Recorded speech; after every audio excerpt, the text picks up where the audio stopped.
നമ്മൾ ഉണ്ടാക്കിയിരിക്കുന്നത് നല്ല അടിപൊളി ഒരു ടേസ്റ്റി ആയിട്ടുള്ള ഒരു ചിക്കൻ ഫ്രൈ ആണ്. ഒരു സ്പെഷ്യൽ രീതിയിലാണ് ഞാൻ തയ്യാറാക്കിയിരിക്കുന്നത്. ഒരു ചെറിയ മസാലയോടൊക്കെ ചേർന്നിട്ടുള്ള ഒരു ചിക്കൻ ഫ്രൈ ആണ്. നല്ല അടിപൊളി ടേസ്റ്റാണ്, എല്ലാവർക്കും ഒരുപോലെ ഇഷ്ടമാകും. അപ്പോൾ നമുക്ക് ഈ ഒരു ചിക്കൻ ഫ്രൈ എങ്ങനെയാണ് ഉണ്ടാക്കുന്നതെന്ന് നോക്കിയിട്ട് വരാം.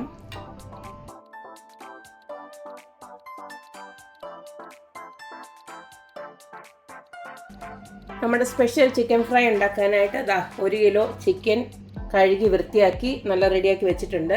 പിന്നെ ഇതുപോലുള്ള ലെഗ് പീസൊക്കെ ഉണ്ടല്ലോ, അതൊന്ന് വരഞ്ഞു കൊടുത്തിട്ടുണ്ട്. അത് മസാലയൊക്കെ നന്നായിട്ട് അകത്തോട്ട് പിടിക്കാൻ വേണ്ടിയിട്ടാണ്. അടുത്തത് ഞാനിവിടെ കുറച്ച് സാധനങ്ങളൊക്കെ എടുത്തു വെച്ചിട്ടുണ്ട്. അതൊന്ന് നമുക്ക് നന്നായിട്ടൊന്ന് അരച്ചെടുക്കണം. അതായത് കുറച്ച് കറിവേപ്പില, അതുപോലെ തന്നെ കുറച്ച് കൊച്ചുള്ളി, ഒരു 10-15 കൊച്ചുള്ളിയോളം ഉണ്ട്. ഒരു ചെറിയ കഷ്ണം ഇഞ്ചി, പിന്നെ അതുപോലെ തന്നെ ഉണക്കമുളക്. ഞാനിപ്പോൾ കാശ്മീരി ചില്ലിയാണ് എടുത്തിരിക്കുന്നത്. അപ്പോൾ ഇതെല്ലാം കൂടെ നമുക്ക് കണ്ടില്ലേ, ഇത്രയും സാധനങ്ങൾ നമ്മൾ നന്നായിട്ടൊന്ന് അരച്ച് ഇതെടുത്തിട്ട് വരണം. ഇതിനകത്ത് കുറച്ച് സാധനങ്ങളൂടെ വേണം, അത് ഞാൻ ഇടുമ്പോൾ കാണിച്ചു തരാം. ഇനി ഇതിലേക്ക് ഞാനൊരു സ്പൂണ് പെരിഞ്ജീരകമാണ് ഇട്ട് കൊടുക്കുന്നത്. ഇനി ഇത് നന്നായിട്ടൊന്ന് അരച്ചെടുത്തതിന് ശേഷം നമുക്ക് ബാക്കി പൊടികളോട് ഇട്ടിട്ട് ഒന്നുകൂടെ ഒന്ന് അരച്ചെടുക്കണം.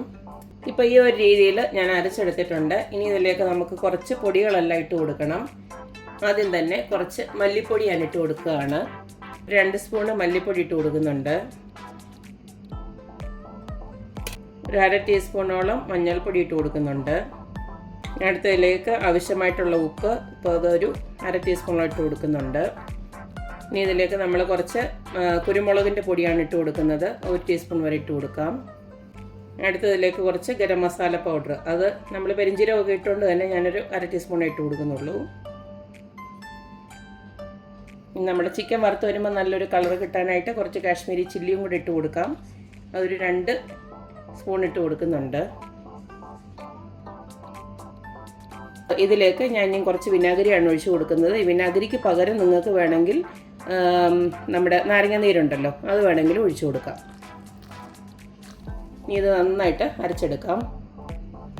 അപ്പം ഞാനിതെല്ലാം നന്നായിട്ട് അരച്ചെടുത്തിട്ടുണ്ട്. ഈ ഒരു പരുവത്തിൽ അരച്ചെടുത്ത് വെച്ചാൽ മതി. ഇതിനെ നമുക്ക് ചിക്കനകത്തോട്ട് ഇട്ട് കൊടുക്കാം. ഈ ഒരു സമയം നമുക്ക് വേണമെങ്കിൽ ഉപ്പൂടെ ഒന്ന് നോക്കാം. എല്ലാം പരുവത്തിനുണ്ടെങ്കിൽ പിന്നെ ഒന്നും ഇട്ട് കൊടുക്കണ്ട, അല്ലെങ്കിൽ നമുക്ക് ഉപ്പ് ഇത്തിരി ഒന്ന് വേണമെങ്കിൽ ഇട്ട് കൊടുക്കാം. മസാലയെല്ലാം ഞാൻ ഇതിലേക്ക് ഇട്ട് കൊടുത്തു. ഉപ്പൊക്കെ കറക്റ്റാണ്, ഉപ്പൊക്കെ ഉണ്ട്. അതുപോലെ തന്നെ എരിവ് ഇത്തിരി മുന്നോട്ടാണെങ്കിലേ ഉള്ളൂ. നിങ്ങൾക്ക് വേണമെന്ന് വെച്ച് കഴിഞ്ഞാൽ ഇത്തിരി ഒന്ന് കുറയ്ക്കാം. ഇനി ഇതിലേക്ക് ഞാൻ 2 ടേബിൾ സ്പൂണ് കോൺഫ്ലോർ ഇട്ട് കൊടുക്കുകയാണ്. അതുപോലെ തന്നെ 2 ടേബിൾ സ്പൂണ് അരിപ്പൊടിയോട് ഇട്ട് കൊടുക്കുകയാണ്. ഇതെല്ലാം നമുക്കൊന്ന് ചേർത്ത് ഇളക്കി ഈ ഒരു മസാല നമ്മുടെ ചിക്കനിലൊന്ന് പിടിപ്പിച്ച് വെക്കാം.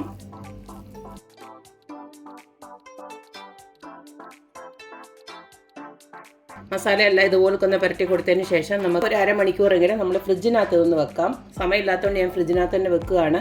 സമയമുള്ളവർക്ക് പുറത്ത് വെച്ചാലും മതി, റൂം ടെമ്പറേച്ചറിൽ 1 മണിക്കൂർ വെച്ചാലും മതി. അതിനുശേഷം നമുക്കത് വറുത്തെടുക്കാം. ചിക്കനൊക്കെ മാരിനേറ്റ് ചെയ്യാൻ വെച്ച സമയം കൊണ്ട് നമുക്ക് കുറച്ചൊരു പരിപാടിയുണ്ട്. ഒരു 2 മീഡിയം സൈസ് സവാള ഞാൻ അരിഞ്ഞ് റെഡിയാക്കി വെച്ചിട്ടുണ്ട്. പിന്നെ കുറച്ച് കറിവേപ്പില എടുത്ത് വെച്ചിട്ടുണ്ട്. പിന്നെ തേങ്ങാക്കൊത്തുണ്ടല്ലോ, തേങ്ങാക്കൊത്ത് ഇങ്ങനെ നീളത്തിൽ ഒന്ന് റെഡിയാക്കി അരിഞ്ഞ് വെക്കണം. പിന്നെ ഒരു 5-6 പച്ചമുളകും ഒന്ന് വെച്ചിരിക്കണം. അതുപോലെ തന്നെ ഒരു ടൊമാറ്റോ, ഒരു വലിയ ടൊമാറ്റോ അരിഞ്ഞതാണിത്, അതുകൂടെ റെഡിയാക്കി വെച്ചേക്കണം. ചിക്കൻ ഫ്രൈ മാത്രം മതിയെന്നുള്ളവർക്ക് ആ ഒരു ചിക്കൻ ഫ്രൈ കൊണ്ട് നിർത്താം. ഇത് ഞാൻ ചെറിയൊരു മസാല പോലെ ഉണ്ടാക്കുന്നുണ്ട്, അതിന് വേണ്ടിയിട്ടാണ് ഇത്. അപ്പോൾ എന്തായാലും നമുക്കിനി ചിക്കൻ ഫ്രൈ ചെയ്ത് തുടങ്ങാം. ചിക്കൻ ഫ്രൈ ചെയ്യാനായിട്ട് ഇതുപോലത്തെ ഒരു പാൻ അടപ്പിലോട്ട് വെച്ച് കൊടുത്തിട്ടുണ്ട്. കുടിയുള്ള പാൻ വെച്ച് കൊടുക്കുന്നതാണ് നല്ലത്. ഇനി ഇതിലേക്ക് കുറച്ച് വെളിച്ചെണ്ണയാണ് ഒഴിച്ച് കൊടുക്കുന്നത്. നമ്മൾ തനി നാടൻ രീതിയിലാണല്ലോ ഉണ്ടാക്കുന്നത്, അപ്പം വെളിച്ചെണ്ണ തന്നെ മതി.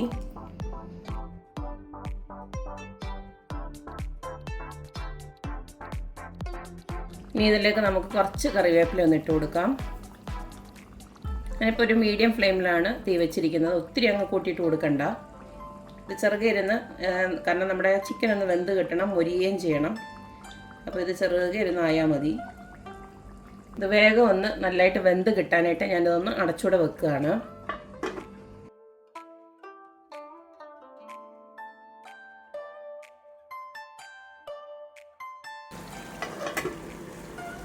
തിരിച്ചും മറിച്ചും ഒക്കെ ഇട്ടിട്ട് നമ്മുടെ ചിക്കൻ നല്ല ഫ്രൈ ആയിട്ട് വന്നിട്ടുണ്ട്.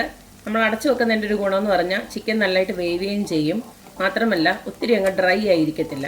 കണ്ടില്ലേ, ഇതുപോൾക്ക് പുറമെല്ലാം നല്ല മൂത്തിരിക്കും, അതുപോലെ തന്നെ അകത്തെല്ലാം നല്ല ജ്യൂസി ആയിട്ടും കിട്ടും. ഇങ്ങനെ ഒന്ന് എടുക്കുന്നുണ്ട്. നമുക്കതെല്ലാം ഒന്ന് കോരി മാറ്റാം. ഈ ചിക്കൻ വറുത്ത സെയിം എണ്ണയിൽ ഞാൻ കുറച്ച് മാറ്റി വെച്ചിട്ടുണ്ട്. അത് നമുക്ക് ആവശ്യമില്ല. ഇതിൻ്റെ പകുതി മതി. നമുക്ക് എത്ര എണ്ണയുണ്ടോ അതിൻ്റെ കുറച്ച് മതി. നമ്മൾ ആ ഉള്ളി ഒന്ന് വഴറ്റിയെടുക്കാൻ വേണ്ടിയിട്ടാണ്. ഇതിലേക്ക് ഞാൻ പെരിഞ്ജീരകം ഇട്ട് കൊടുക്കുകയാണ്. അടുത്ത് നമുക്കിതിലേക്ക് അരിഞ്ഞു വെച്ചിരിക്കുന്ന തേങ്ങയും കറിവേപ്പിലയും പച്ചമുളകും ഒക്കെ അങ്ങോട്ട് ഇട്ട് കൊടുക്കാം.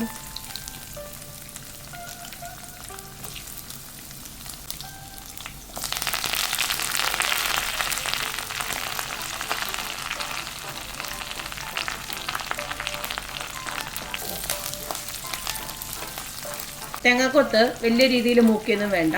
ഇതുപോലൊക്കെ ഒന്ന് വാടി കഴിയുന്നുണ്ട്. നമുക്ക് ഈ അരിഞ്ഞു വെച്ചിരിക്കുന്ന ഉള്ളിയോട് അങ്ങോട്ട് ഇട്ട് കൊടുക്കാം. ഇതിലേക്ക് ഉള്ളിക്ക് ആവശ്യമായിട്ടുള്ള കുറച്ച് ഉപ്പിട്ട് കൊടുക്കുകയാണ്, ഒരു 1/4 ടീസ്പൂണ്.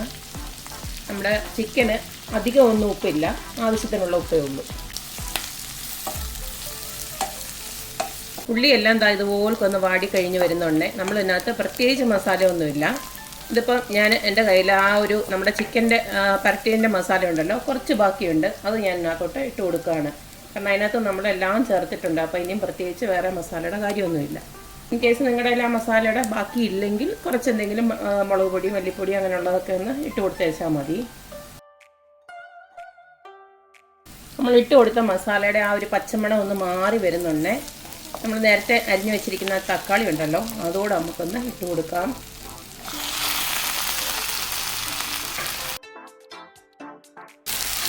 ഈ തക്കാളിയോടെ ഒന്ന് വെന്ത് വരണം, അതുവരെ നമുക്കൊന്ന് വെയിറ്റ് ചെയ്യാം. അപ്പോൾ ഇട്ട് കൊടുത്തിരിക്കുന്ന തക്കാളിയൊക്കെ ഇതുപോലൊക്കെ ഒന്ന് വഴണ്ട് വരുന്നുണ്ട്. നമ്മൾ നേരത്തെ ഫ്രൈ ചെയ്ത് വെച്ചിരിക്കുന്ന ചിക്കൻ ഉണ്ടല്ലോ, അതിനെ ഇതിനകത്തോട്ട് ഇട്ട് കൊടുക്കാം.